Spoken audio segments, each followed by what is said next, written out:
Many people on the left are finally starting to open their eyes and come to terms with the idea that yes, Donald Trump is quite possibly going to beat Joe Biden, and quite soundly at that. So of course, now the propagandist mainstream media machine has to kick into high gear to try to convince you, the American voter, that the exact opposite is true. And this is what we're going to see discussed today on Bill Maher. So let's go ahead and check this out. But before we get into the video, please like and comment so we can break through the algorithms. Here we go. It just doesn't seem to connect with the people. I mean, I could go through the stats here of the people he's losing. It's a little scary because he's losing the people who are supposed to be the ones in the Democratic camp. He's forgiven $144 billion in student loans. Only 36% of student debt holders like it. I mean, if you can't win the people you're pandering to, I mean, I get it. Politics is somewhat about pandering. That's not even an insult. You're supposed to do what people want to a certain degree, also be a leader. But if you're not winning these groups, and he's lost 8% off women since 2020, and yet I read in the polls, he pulled ahead this week.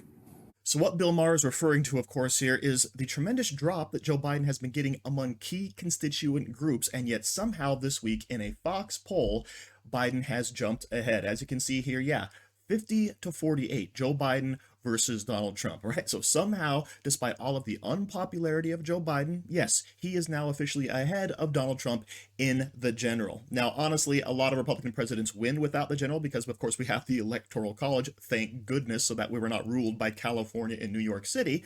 But this is troubling because many of the polls in the past have, of course, shown the exact opposite. Donald Trump with a slight edge, if not a bigger edge, over Joe Biden. But this could be a big outlier because just recently we have a Rasmussen poll that does in fact show Donald Trump in the general election with a +9 over Joe Biden, right? And a +10 when you throw in all of the other candidates. So could Fox News be an outlier? Yes, but also could it be a trend? Maybe the 34 felony convictions have actually weighed in on this polling. Who knows, right? We still have a few months left, and as we get closer and closer to the actual race, the polls will, of course, generally tighten up and become more revealing of the actual truth. Now, Bill Maher, of course, is not the only person here to recognize that, yeah, some of this polling doesn't make sense, and Donald Trump seems to have the upper hand. We're also going to see the same thing happening with Charlamagne the God in reference to the upcoming debate with Joe Biden and Donald Trump.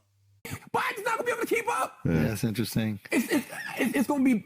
Listen, I don't know. Maybe it won't be bad. Maybe they got some new shit they've been working on, some super serum. You know what I mean? And they're going to shoot. It's going to be bad. It's going to be bad.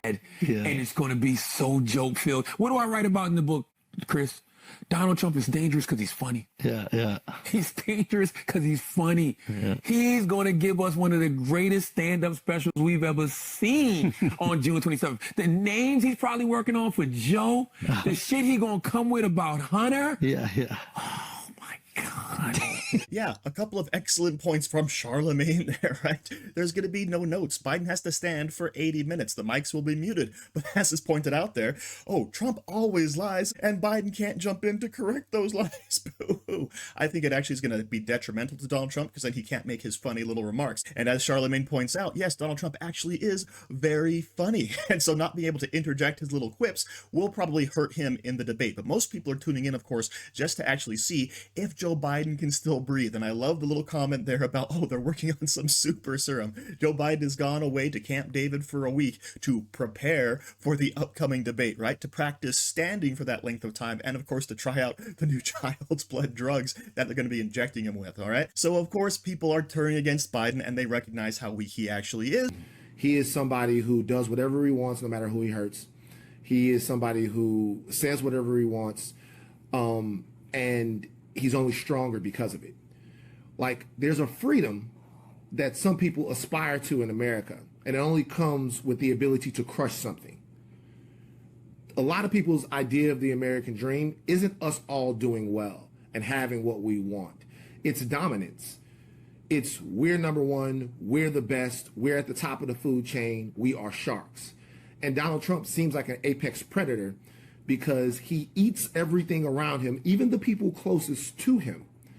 And no one calls him into question for it. Now, I'm sure he didn't intend that as a compliment, but that's what I'm going to take it as, all right? People identified Donald Trump as the hope, right? The great white hope, as it were, as Don Levin said. Even the black voters of America, right? For years, people identified Donald Trump with success, with money, right? With fame and fortune. And that, of course, is what Americans tend to aspire to under our free capitalist system. Of course, to people on the left, that's all a bad thing, as was just clearly pointed out. So yes, Joe Biden, of course, is not held in that same regard, and it shows in the polling numbers. So thank you for watching. Don't forget to like, share, comment, subscribe, and stay safe out there, people, because they're coming after you.